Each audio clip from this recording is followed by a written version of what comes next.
तो hello everyone, आज मैं आपके लिए एक्सप्लेन करूंगी एपोथियोसिस का एपिसोड नंबर 11। तो जैसा कि लास्ट एपिसोड में हमने देखा था कि लियो जिंग सिल्वर बॉक्स का ट्रेजर हासिल करना चाहता था, मगर उस बॉक्स को हासिल करना बहुत मुश्किल था। लियो जिंग के साथ बिली होंग भी उस टेम्पल में पहुंच चुका था और तभी इन पर इवल पपेट ने हमला कर दिया। लियो जिंग ने तो कुछ पपेट को डिस्ट्रॉय कर दिया था, मगर तभी ढेर सारी सोर्ड लियो जिंग को मारने के लिए आगे बढ़ती है। अब आगे तो हम देखते हैं कि ये सारी तलवारें उन पपेट्स की थी जिन्हें लियो जिंग ने मारा था। अब उनसे बचने के लिए लियो जिंग उन पर स्लैश अटैक करना शुरू कर देता है। वो यहाँ से वहाँ जंप लगाते हुए खुद को बचा रहा था, मगर वो तलवारें उसका पीछा नहीं छोड़ती। वो लियो जिंग को मारने की पूरी कोशिश कर रही थी। इधर बिली होंग भी एक पपेट की गिरफ्त में था, लेकिन वो तुरंत ही खुद को आजाद करके अपना डैगर उस पपेट पर फेंक के मारता है जो लियो जिंग को मारने ही वाला था। बिली होंग ने लियो जिंग को तो बचा लिया था, मगर तभी एक पपेट बिली होंग पर ही अटैक कर देता है, जिसमें वो थोड़ा सा घायल हो गया था। अब ये लोग देखते कि वहाँ पर जितने भी पपेट्स मरे हुए थे वो दोबारा से जिंदा हो रहे हैं। उन सभी पपेट्स ने अपने सारे टूटे हुए पार्ट्स को जोड़ लिया था, जिससे वो दोबारा से पहले जैसे बन जाते हैं। उन पपेट के अंदर से खतरनाक एनर्जी रिलीज हो रही थी,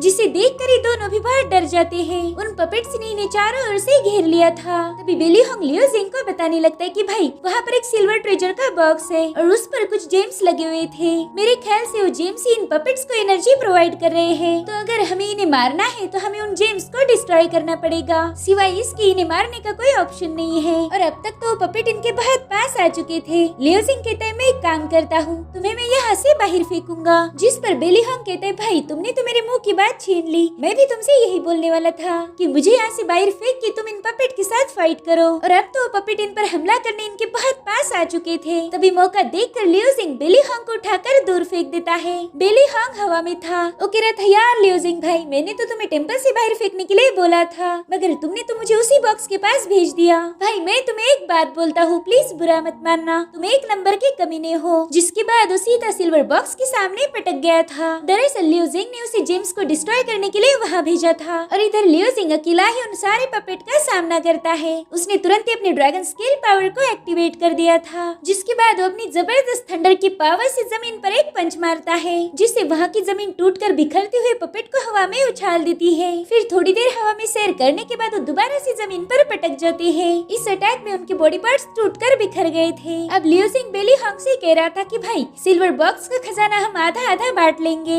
ये सुनकर बिली होंग बहुत खुश था। वो कहते हैं भाई तुम एक नंबर के अच्छे इंसान हो, मुझे तो तुमसे प्यार हो गया। लियो जिंग को भी उसकी बातों पर हंसी आ रही थी। अब बिली होंग जल्दी से अपने डैगर को समन करके उस बॉक्स को ओपन करने की कोशिश करता है, मगर ये काम भी बहुत चैलेंजिंग था। उस सिल्वर बॉक्स ने अपनी एनर्जी थ्रो कर दी थी, जिससे वो पपेट दोबारा से जुड़ना शुरू हो जाते हैं। साथ ही उस सिल्वर बॉक्स ने अपने आसपास एक शील्ड बना दी थी। तो बिली होंग इसके बारे में लियो जिंग को बताता है। वो कह रहा था भाई देखो तो ये बॉक्स मुझसे नफरत करता है, ये तो मुझे हाथ भी नहीं लगाने दे रहा। तब तक सारे पपेट्स भी दोबारा से जिंदा हो गए थे। तो लियो जिंग कहता है हमारे पास कोई ऑप्शन नहीं, तुम कुछ भी करके उस बॉक्स को ओपन करो और तब तक मैं इनसे निपटता हूँ। इसलिए बिली होंग अपने डैगर से उस शील्ड पर हमला कर देता है। इधर पपेट से निपटने के लिए लियो जिंग ने भी अपनी इमॉर्टल सोर्ड को समन कर लिया था, जिसके बाद वो भागते हुए जाकर उन पपेट्स पर स्लैश अटैक करना शुरू कर देता है। इधर बिली होंग भी उस शील्ड को ब्रेक करने की पूरी कोशिश कर रहा था। उसके मुसलसल हमलों ने उस शील्ड को क्रैक कर दिया था, लेकिन इससे पहले कि वो पूरी तरह से ब्रेक हो जाए बिली होंग के पीछे से एक पपेट आ जाता है। वो बिली होंग को खत्म करने ही वाला था कि तभी लियो जिंग अपनी सोर्ड उस पर फेंक के मारता है, जिससे वो पपेट वहीं पर डिस्ट्रॉय हो गया था। बिली होंग को तो खबर भी नहीं थी कि अभी लियो जिंग ने उसे बचा लिया है। वो तो बस उस शील्ड को ब्रेक करने में बिजी था और तभी लियो जिंग देखता है कि मरे हुए पपेट के सारे पार्ट हवा में फ्लोट कर रहे हैं। इधर बिली होंग उस सिल्वर बॉक्स से कहता है कि अब देखो मैं तुम्हारे जेम को कैसे तोड़ता हूँ, और अब उस जेम पर हमला करने ही वाला था। और ये देखकर उन पपेट ने अपना निशाना अब लियो जिंग को नहीं बल्कि बिली होंग को बना लिया था। लियो जिंग भी समझ गया था कि ये पपेट अब बिली होंग को जिंदा नहीं छोड़ेंगे, इसीलिए वो तुरंत ही अपनी स्पेस लॉस की पावर का यूज करता है। लियो जिंग ने उन पपेट्स को बिली होंग की तरफ जाने से रोक दिया था और तब तक बिली होंग भी उस जेम को फाइनली ब्रेक कर देता है। वो कहता है अरे वाह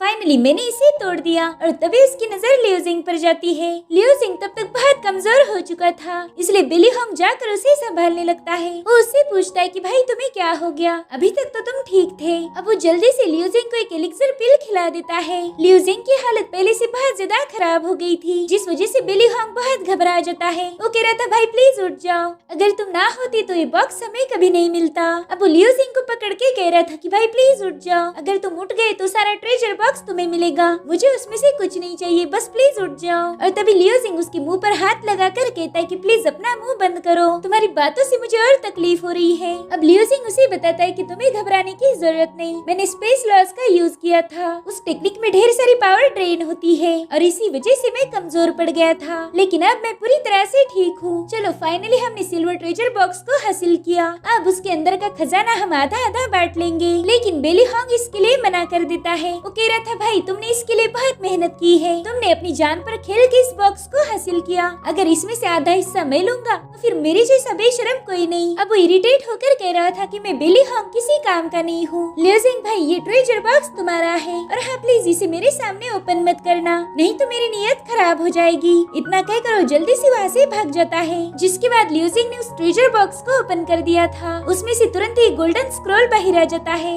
इसे जिंदगी और मौत का फैंटम व्हील कहा जाता था। अब उस स्क्रॉल के ओपन होते ही उसके सारे लेटर लियो जिंग के आसपास घूमने लगते हैं। दरअसल एक होली लेवल की टेक्निक थी और उसके एक्टिवेट होते ही लियो जिंग के सामने एक फिगर आ जाता है। वो एक एम्परर था। वो एम्परर कह रहा था कि मैं 5000 सालों से तुम्हारा इंतजार कर रहा था। लियो जिंग तुमने अपनी पूरी जिंदगी में जितनी भी पावर्स और टेक्निक को सीखा है उन सबको एक कर दो, क्योंकि ये स्किल सीखते हुए तुम्हारी ढेर सारी एनर्जी एब्जॉर्ब हो जाएगी। अब लियो जिंग के आसपास 2 रिंग्स बन चुकी थी। वो एम्परर लियो जिंग को बताता है कि स्किल को मास्टर करने के बाद तुम में गॉड्स और बुद्धास को मारने की पावर्स आ जाएगी, तुम महाशक्तिशाली बन सकते हो, लेकिन इसे मास्टर करना उतना ही मुश्किल है। जिस पर लियो जिंग कहता है कि मुझे तो ऐसी स्किल की तलाश थी और अब उसे मास्टर करना शुरू कर देता है। लियो जिंग ने अपने पावरफुल ब्लो से उस टेक्निक को हासिल कर लिया था, जिसके बाद वो एम्परर वहाँ से गायब हो जाता है। इधर लियो जिंग ने उस स्क्रॉल पर लिखे हुए सारे लेटर्स को अपने अंदर एब्सॉर्ब कर लिया था। वो कह रहा था कि स्किल को प्रैक्टिस करने में थोड़ा टाइम लगेगा, क्योंकि इसे मास्टर करना बहुत मुश्किल है। सबसे पहला तो मुझे इस ट्रायल को पास करना होगा, उसके बाद मैं इस टेक्निक को सीख लूंगा। जिसके बाद लियो जिंग वो बॉक्स देखता है, उसमें अभी भी 2 ट्रेजर पड़े हुए थे, तो लियो जिंग उन्हें भी कलेक्ट करके वहाँ से चला जाता है। इधर हम बेली होंग को देखते हैं। वो टेम्पल के बाहर लियो जिंग का वेट कर रहा था। वो फिलहाल तो खाने के बारे में ही सोच रहा था। वो कह रहा था कि मुझे कोई ऐसा ट्रेजर बॉक्स मिलना चाहिए जिसके अंदर डिलीशियस खाना भरा पड़ा हो, क्योंकि फिलहाल तो मुझे बहुत जोरों की भूख लगी है। और तभी लियो जिंग उसके पास आकर उसके कंधे पर हाथ रखता है। वो कहते शायद मेरे भाई को पछतावा हो रहा है कि उसने सारा ट्रेजर बॉक्स मुझे दे दिया। तो बेली होंग कहता है पछतावा, और वो भी मुझे? लियो जिंग भाई शायद तुम मुझे बहुत गलत समझते हो, मैं दूसरे लोगों जैसा बिल्कुल नहीं हूँ। मेरे लिए इस दुनिया की सबसे खास चीज है लॉयल्टी, चाहे ट्रेजर कितना भी खास क्यों ना हो, मैं उसके लिए बेईमानी नहीं कर सकता। और वैसे भी इस एरिया में ढेर सारा ट्रेजर है, तो मैं कहीं से भी एक आधा बॉक्स हासिल कर लूंगा। तो लियो जिंग तुरंत ही उसे 2 क्रिस्टल दिखाता है, जिन्हें देखकर ही बेली होंग की आंखें चमक गई थी। लियो जिंग कहता है कि वैसे तो ये ट्रेजर मैं तुम्हें देने वाला था, लेकिन तुम तो बहुत ईमानदार हो, शायद अब मुझे इसे रखना पड़ेगा। लेकिन लियो जिंग की बात पूरी हो इससे पहले बेली होंग ने एक क्रिस्टल उठा लिया था। वो लियो जिंग को बता रहा था कि भाई मेरी 2 पर्सनैलिटीज है, एक है लॉयल्टी वाली और दूसरी है खाने वाली। फिलहाल तो मैं मेरी खाने वाली यानी कि फूडी पर्सनैलिटी में हूँ, इसलिए मैं ये ट्रेजर ले सकता हूँ। दरअसल वो क्रिस्टल एक ड्रैगन ब्लड से बना हुआ था, तो बेली होंग तुरंत ही उसे कंज्यूम कर लेता है। अब लियो जिंग उससे पूछ रहा था कि बताओ तुम्हारी बॉडी में उस ब्लड का क्या असर हुआ। तो बेली होंग उसे बताने लगता है कि इस ड्रैगन ब्लड के अंदर एक ऐसी पावर है जो हमारे बॉडी में जाकर हमारे ब्लड और एनर्जी को इनहेंस कर सकती है, साथ ही ये नॉर्मल सी चोटों को भी हील कर सकती है। और तब तक बेली होंग की इंजुरीज भी हील हो गई थी। लियो जिंग देखता है कि बेली होंग की और पहले से ज्यादा पावरफुल थी, इसलिए वो भी उस ड्रैगन ब्लड को कंज्यूम कर लेता है। उसके ऐसा करते ही उसकी बॉडी से ढेर सारी एनर्जी रिलीज होने लगती है। लियो जिंग की बॉडी भी अब पूरी तरह से हील हो चुकी थी। अब लियो जिंग बेली होंग को बता रहा था कि इस ट्रेजर बॉक्स को हासिल करने में बहुत ज्यादा समय लग गया, अब मैंने जल्दी से जाकर डायना से मिलना चाहिए। जिस पर बेली होंग कहते अच्छा तो तुम उसी लड़की की बात कर रहे हो जो तुम्हारे साथ थी, लेकिन तुम्हारे वहाँ से जाते ही जाओ ने उसके खिलाफ प्लानिंग की थी। वो जाओ है ना, वो दिखती बहुत छोटी है लेकिन उतनी ही ज्यादा चालाक है। जिस पर लियो जिंग कहता है हाँ वो लड़की मेरे बहुत पीछे पड़ी थी, वो मुझे सिल्वर ट्रेजर बॉक्स लाने के लिए मस्का मार रही थी, लेकिन मैं तुरंत ही समझ गया कि इसके इरादे नेक नहीं है। अब बेली होंग लियो जिंग से कहता है कि वो देखो जाओ और उसके साथी, दरअसल ये लोग लियोयान सेक्ट से बिलोंग करते हैं। अब इस क्लिफ से बाहर निकलने का एक ही रास्ता था जिसे जाओ और उसके डिसाइपल ने ब्लॉक कर दिया। जाओ ने कई सारे लोगों को उल्लू बनाकर उनका ट्रेजर बॉक्स छीन लिया, तो अगर हम नीचे गए तो फिर समझ लो कि जाओ ने हमें ट्रैप कर लिया। क्योंकि वो पहले से एक फॉर्मेशन बना के रखती है। तो अभी दोनों भी अपना अपना दिमाग लड़ाने लगते हैं कि आखिर जाओ से कैसे निपटेंगे। और तभी बिली हॉन्ग लियोजिंग से कहता है कि मेरे पास एक आइडिया है। जिसके बाद ये लोग क्लिफ से नीचे उतर जाते हैं। जाओ वहीं पर उनका वेट कर रही थी। वो लियोजिंग को देखते ही कहती कि वाह मेरा ट्रेजर बॉक्स तो आ गया। जिसके बाद वो तुरंत एक फॉर्मेशन क्रिएट कर देती है। वो कह रही थी कि मेरी इस पावरफुल फॉर्मेशन से कोई बच नहीं सकता, चलो अब तुम लोग भी जंग में शामिल हो जाओ। उसने तुरंत लियोजिंग और बिली हॉन्ग को एक फॉर्मेशन में ट्रैप कर दिया था। जाओ ने वहाँ पर बहुत ही पावरफुल शील्ड बना दी थी जिसमें से ये लोग बाहर नहीं आ सकते थे। वो कह रही थी मेरे दोनों भाइयों तुम्हारा बहुत बहुत शुक्रिया, तुम मेरे लिए सिल्वर ट्रेजर बॉक्स लेके आए हो। मुझे पता है तुमने उस ट्रेजर बॉक्स को हासिल करने में कड़ी मेहनत की होगी, लेकिन अब वो बॉक्स मेरा है। चलो अब जल्दी से उस बॉक्स को मेरे हवाले कर दो, वरना मैं तुम दोनों की वाट लगा दूंगी। जिसके बाद वो इन दोनों को क्रश करने के लिए अपने हाथ आगे बढ़ाती है। बिली हॉन्ग उससे कह रहा था कि तुम एक नंबर की बेशरम हो, मेहनत हम करें और फल तुम्हें चाहिए, ऐसा बिल्कुल नहीं होगा। अगर तुम्हें जरा सी भी हिम्मत है ना तो यहाँ आके मेरा सामना करो, मैं एक ही झटके में तुम्हें तुम्हारी औकात दिखा दूंगा। ये सुनकर जाओ रोने का नाटक करने लगती है। वो कहती मेरा भाई तो बहुत खतरनाक है, भाई तुम्हारी वजह से मुझे बहुत डर लग गया और अब मुझे डराने की सजा तुम्हें जरूर मिलेगी। जिसके बाद जाओ शील्ड में समर फायर को स्टार्ट कर देती है। लियोजिंग देखता है कि उनके आसपास आग की लपटें क्रिएट हो गई है। तो जाओ से कहता है मेरी प्यारी बहन ट्रेजर तो मेरे पास है ही नहीं, वो सिल्वर ट्रेजर बॉक्स तो बिली हॉन्ग के पास है, इसलिए प्लीज मुझे यहाँ से जाने दो। बिली हॉन्ग तो लियोजिंग की इस रवैये से बहुत ज्यादा शॉक हो गया था। और तभी जाओ लियोजिंग से कहती कि भाई अगर ट्रेजर बॉक्स उसके पास है तो उसे हासिल करने में मेरी मदद करो, उसके बाद ही तुम यहाँ से जा सकते हो। अगर लियोजिंग भैया मेरी मदद करेंगे तो मैं उन्हें रिवॉर्ड दूंगी। जिसके बाद जाओ ने स्प्रिंग ब्रीज को एक्टिवेट कर दिया था। उसके ऐसा करते ही वहाँ पर आग के दो बड़े बड़े टोर्नेडोज क्रिएट हो गए थे। वो इन दोनों को जलाने के लिए उनके पास आने लगते हैं। तो लियोजिंग जाओ से कहता है अच्छा ठीक है, मैं तुम्हारे लिए बिली हॉन्ग से वो ट्रेजर छीन लूंगा। ये सुनकर जाओ अपने टोर्नेडो को उनसे दूर कर देती है। वो कहती चलो लियोजिंग भैया जल्दी से वो ट्रेजर हासिल करो, अब मुझसे सब्र नहीं होता। इसलिए लियोजिंग बिली हॉन्ग को घूरने लगता है। बिली हॉन्ग कहता है लियोजिंग मैंने तुम्हें अपना भाई माना था, लेकिन तुमने तो मुझे ही धोखा दे दिया। अब मैं तो खुद से ही शर्मिंदा हूँ कि मैंने तुम्हारे जैसे बंदे को अपना भाई माना। जिस पर लियोजिंग कहता है मुझे भाई बोलना बंद कर दे, तू 1 घंटे पहले मुझे मिला था और 1 घंटे में मैं किसी का भाई नहीं बनता। जिसके बाद लियोजिंग तुरंत ही अपनी स्वॉर्ड को समन करके बिली हॉन्ग पर हमला करने चला जाता है। तो बिली हॉन्ग भी कहाँ चुप रहने वाला था, वो भी उसके साथ फाइट करने निकल पड़ता है। इधर डायना ये सब देखकर कह रही थी कि लियोजिंग कभी किसी को धोखा नहीं दे सकता, ये उसकी फितरत ही नहीं है, कहीं ऐसा तो नहीं ये दोनों एक्टिंग कर रहे हो। इधर शील्ड के अंदर बिली हॉन्ग और लियोजिंग के दरमियान तगड़ी फाइट चल रही थी। ये दोनों भी एक दूसरे को घायल करने की पूरी कोशिश करते हैं। बिली हॉन्ग लियोजिंग पर लगातार हमले कर रहा था, लेकिन लियोजिंग अपनी स्वॉर्ड की मदद से खुद को डिफेंड करते हुए पीछे हट जाता है। बिली हॉन्ग उससे कह रहा था कि मैं तुम्हें खत्म कर दूंगा और फिर इस घटिया से फॉर्मेशन को ब्रेक करके यहाँ से चला जाऊंगा। तो लियोजिंग उस पर अटैक करने के लिए आगे बढ़ता है। वो कह रहा था बिली हॉन्ग तुम मुझसे नहीं बच सकते। इधर बिली हॉन्ग अपने डैगर से उस पर हमला करने की कोशिश करता है,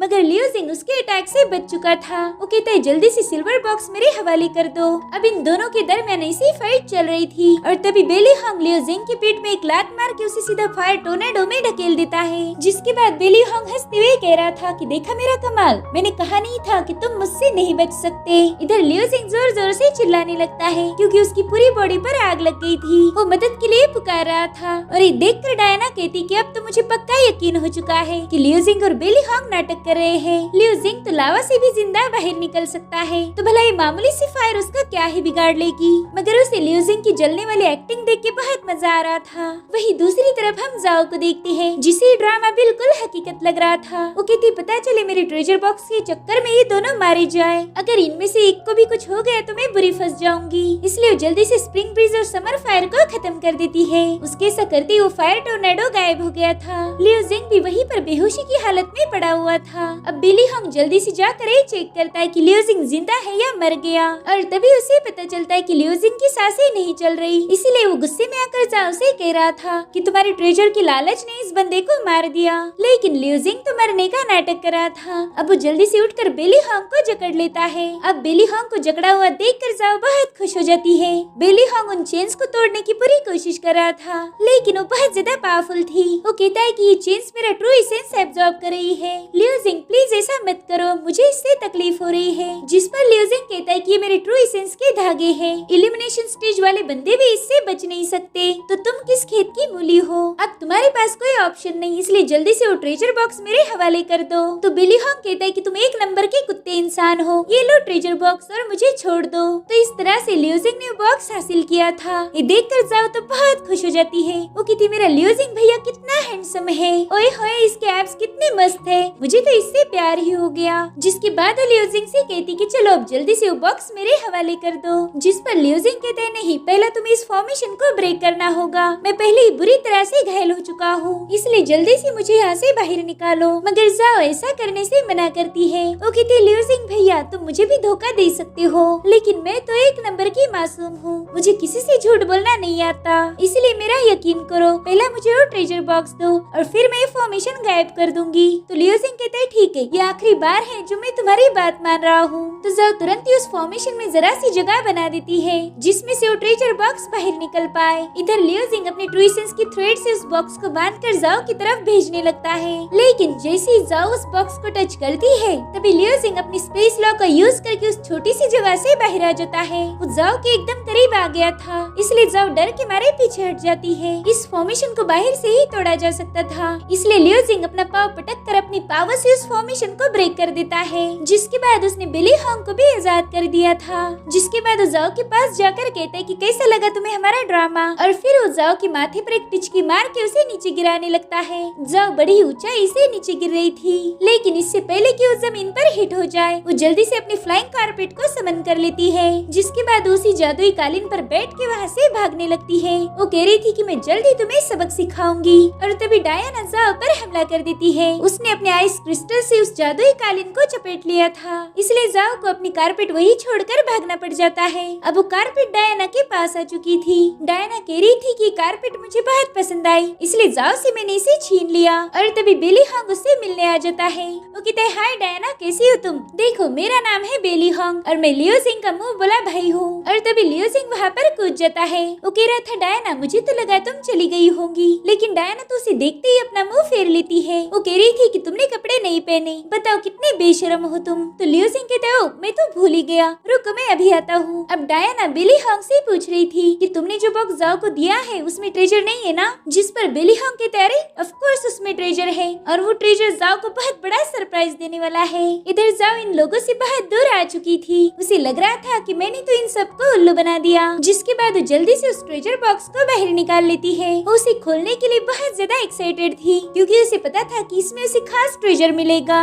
जिसके बाद वो फाइनली इस बॉक्स को खोलती है। उस बॉक्स में से बहुत ही तेज रोशनी बाहर आ रही थी, जिसे देखकर जाओ तो बहुत हैरान थी, मगर असली ट्रेजर तो उस रोशनी के नीचे था। उसके अंदर एक क्रैब बीज था जो सीधा जाकर जाओ के मुंह से चिपट जाता है, और वाकई ऐसा ट्रेजर जाओ ने पहली बार देखा होगा। इधर ये तीनों भी जाओ की कालीन पर बैठ के लावा का समंदर क्रॉस कर रहे थे। बेली हॉन्ग कह रहा था कि यार जब जाओ बॉक्स खुलेगी ना तब उसका मुंह देखने लायक होगा। मुझे लगा था कि वो हमारे सामने उस बॉक्स को ओपन करेगी, लेकिन वो तो पहले ही भाग गई। जिसके बाद वो जोर जोर से हंसने लगता है। डायना कह रही थी कि तुम दोनों बहुत बुरे हो, तुमने उस बेचारी के साथ बहुत गलत किया। जिस पर लियोजिंग कहता है कि क्या तुम्हें लगता है ऐसी हरकत मैं करूंगा, ये सब बेली हॉन्ग की करतूत है, उसके दिमाग में इतने खतरनाक आइडियाज आते हैं। तो बेली हॉन्ग कहते हैं हाँ वो मेरा ही आइडिया था और मुझे उसका बिल्कुल भी अफसोस नहीं। वो कह रहा था कि जो क्रैब हमने जाओ के बॉक्स में डाला था उसे बेक फ्राई या फिर उसका कोरमा बना के खा सकते हैं, वो बहुत डिलीशियस लगता है। जिस पर डायना कहती छी छी तुम तो कितने गंदे हो, तुम तो कीड़े भी खा लेते हो। तो बेली हॉन्ग उससे कहता है कि बंदर के जाने अदरक का स्वाद, और तभी उन्हें धमाके की आवाज आती है। ये लोग देखते हैं कि वहाँ की चट्टान में एक विशाल सोर्ड फंसी हुई थी। उसे देखते ही लियोजिंग कह रहा था कि अरे ये तो शेनफिंग की एक्सट्रीम थंडर सोर्ड इंटेंट है। तो ये लोग तुरंत ही शेनफिंग की तरफ जाने लगते हैं। वही दूसरी तरफ हम एक बहुत ही खतरनाक बीस्ट को देखते हैं जो सीनियर शेनफिंग के पीछे पड़ा था। वो बड़े ही तेजी से आगे भाग रहे थे और फिर वो अचानक से ही रुक के उस बीस्ट पर हमला कर देते हैं और अब वो एक चट्टान पर छलांग लगा देते हैं। वो बीस्ट उन्हें अपने सामने देखकर अपनी पावरफुल ऑरा से उन पर हमला करने लगता है। इधर शेनफिंग भी चट्टान से जंप लगाकर उस बीस्ट की बॉडी पर कट मारना शुरू कर देते हैं। उनके इस खतरनाक कट से वो बीस्ट बुरी तरह से घायल हो जाता है, जिसके बाद शेनफिंग ने अपने थंडर की पावर्स को एक्टिवेट कर दिया था। तब तक वो बीस्ट भी उन पर हमला करने आ जाता है,